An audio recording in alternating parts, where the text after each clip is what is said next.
Hey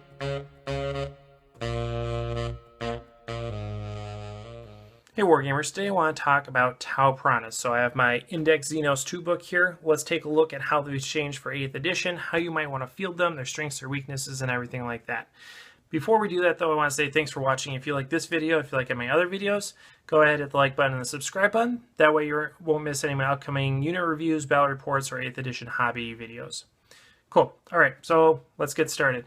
Basically, the Piranha looks very similar to how it did before, with increases in its mobility and also notably in its durability. So it has a movement of 16 inches, weapon skill of 6+, ballistic skill of 4+, like almost every other Tau unit. Strength 4, toughness 5 with 6 wounds, so that's where the durability comes in. It has 2 attacks and a leadership of 6 with a 4-up save. Now you can take up to 4 additional piranhas in a unit, and the leadership of 6 is actually really important here, because if you take multiple piranhas in a single unit, as soon as you lose one of those, you could start losing guys to morale checks. You could actually be losing full piranhas to morale checks because their leadership is so low. And that's pretty detrimental for a unit that you're investing relatively a lot of points into to get them on the board. Now, that's an important point. All my videos at this point are going to be talking about the strengths and weaknesses of units within the points level framework.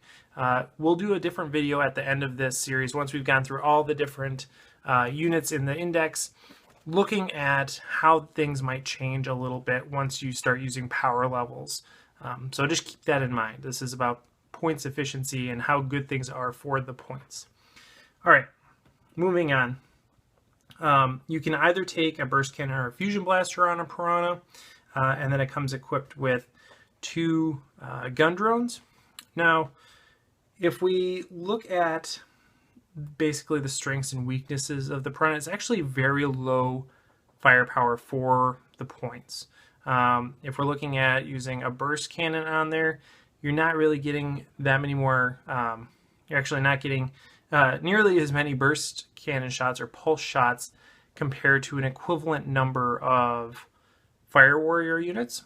And Fire Warrior units can do it with roughly the same amount of durability once we consider the fact that the toughness 5 means that a standard bolter is going to be wounding a Piranha about half as much as it would a normal Fire Warrior. It means one Fire Warrior in terms of wounds is worth half of a Piranha wound. So really, they're not putting out a lot of shots in terms of that. So if you're looking for pulse round output, Fire Warriors are going to be the better bet. And then if we flip it and go for the fusion loadout, we're still really lacking compared to things like Crisis Suits or Ghost Kills. They're not putting out the amount of firepower that we'd expect for the points that we're putting in there compared to those other units. So then what is the role of the Piranha?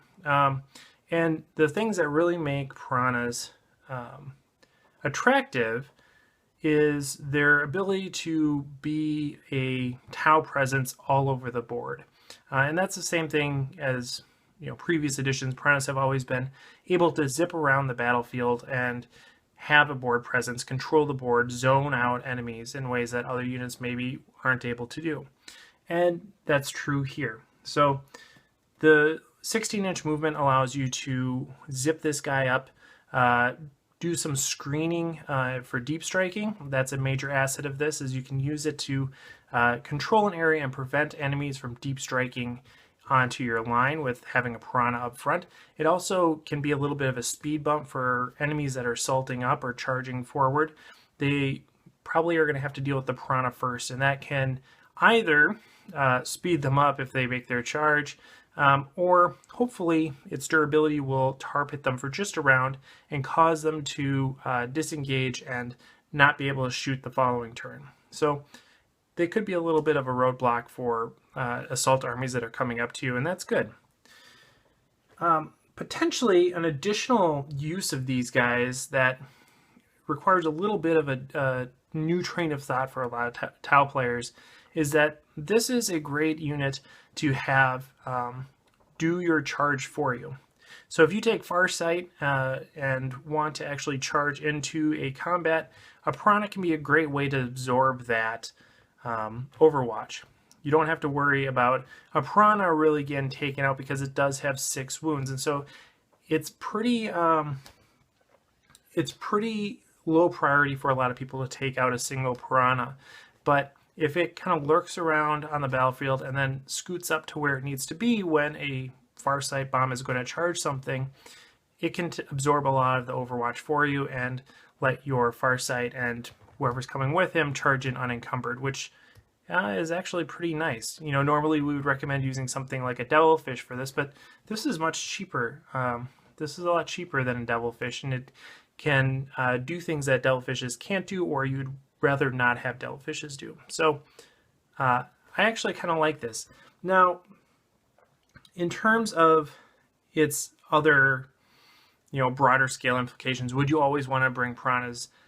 Not really. I think there is some value here in the screening component and again in the charging component, but those two things are things that in terms of screening can be done by other units that have actually a better fire output efficiency or maneuverability, and from a charging standpoint it's not as big of a deal, and I think I'd rather have more people shooting than charging into combat. So overall, I don't think the Piranha is going to be a huge component of a lot of armies, but you can see a role for it in specific instances, and so you still probably will see some of them. The loss of the formation from 7th edition was really a blow to the Piranha. That's one of the big things that made Piranhas really popular, was how efficient they were able to control a board and also just kind of be a drone farm. You can't do that anymore, obviously, because formations are gone. So Piranhas, they still have a good amount of mobility and fair durability, but not a lot else going for them. So that's what I think. I like them. I'm not going to include them in a lot of lists unless I'm really going for a very niche list.